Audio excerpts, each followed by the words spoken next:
I'm Dr. Steve Tippins. I've worked at a number of different universities, been tenured twice, and in addition served on the promotion and tenure committees several times. I've helped hundreds of academic scholars achieve their goals within academia. In this video, I'm going to walk through 7 things you should be aware of and be prepared to do when you start a new academic job.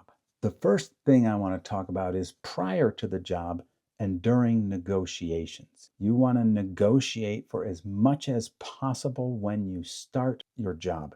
And that means be aware that most universities have separate budget lines for different things. For example, they may have a salary budget line with a pretty tight range, and you negotiate your salary. But then there may be another budget category for travel or for research or for summer teaching. These all come from different areas. So you want to ask about all of the things you need, because you may just say, I'm going to negotiate a salary and that's X, and you think you've done a good job, but you may have left a number of things on the table. For example, it could be 3 years of summer research funding or a guaranteed 3 years of summer teaching, which can add 20 or 30% to your salary. Or how about support for travel or support for other research? So you want to ask about every single budget line that is available to you before you get there, because it's incredibly hard to negotiate for this benefits, this extra income, after you've accepted. The second point, and this was told to me when I was leaving graduate school, and it has a lot of credibility, and that's don't make friends with anybody on the faculty for the first year.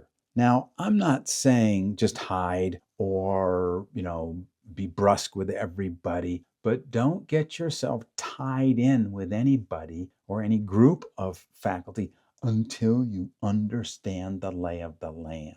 Because you becoming friends with faculty members J and K might make you identified by faculty members M, N, O, and P that they aren't going to like you because they don't like J and K. So understand who the people are, understand the politics, understand who likes or doesn't like each other before you get allied with any of them. Can save you a lot of headaches moving forward. For example, I once heard someone say in a meeting, well, I'm going to go on the promotion and tenure committee this year because I'm not going to vote for him. He never should get tenure. Even though they hadn't even seen their material, they just didn't like them. I didn't like that. So I also ran for the promotion and tenure committee, and I won from the department. They chose me, and therefore I was able to review his material without a bias ahead of time. I just didn't think that was fair.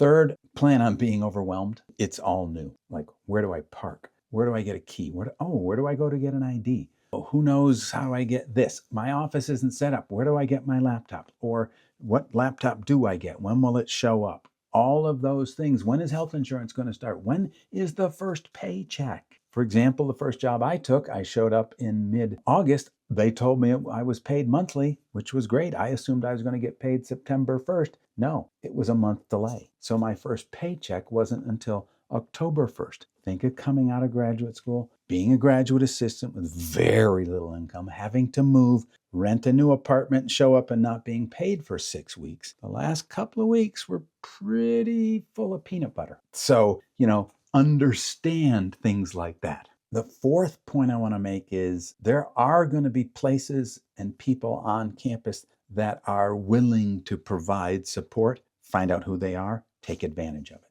Make friends with them because you might need them, maybe not now, but maybe in the future. Or maybe you're going to find out about a technical system they have, but you aren't ready for it yet. Find out about it, make a contact with them so that when it has to happen, you're ready and you have the backup to do that. Now, the fifth point is kind of a corollary to this one, but your university in all likelihood is going to use an LMS, learning management system. Figure it out early. Find out who can help you. Play with the information as quickly as you can. Set up your classes as quickly as you can, because your students are going to be expecting you to use that and use it fully. to its full capacity because they expect that now. And if you don't use that, they're going to be asking you a lot for it, and they're also going to evaluate you at the end of the term based on that. So your evaluations are going to look a lot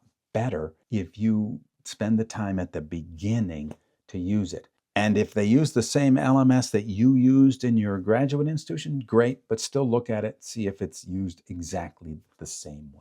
The sixth point is there is someone in your department, administrative assistant, whatever they want to call that person. If you're going to make friends with anybody, that's the person to make friends with. They can make your life a heck of a lot easier because they know where to go, who to contact. If your room isn't working well for you, for example, they put you in a room with 30 chairs and they've assigned 40 people to the class. Your administrative assistant can tell you who to go to get that corrected. Your administrative assistant can help you figure out how to get reimbursed for travel, do all kinds of things. This is a person you really want to get to know and be nice to. And the final point, you're going to be really swamped, but most schools really like publications. So publish early, publish often, start working on it before you show up. Take anything you've got, especially items in the pipeline, and this can really make you look good. If you have submitted things ahead of showing up,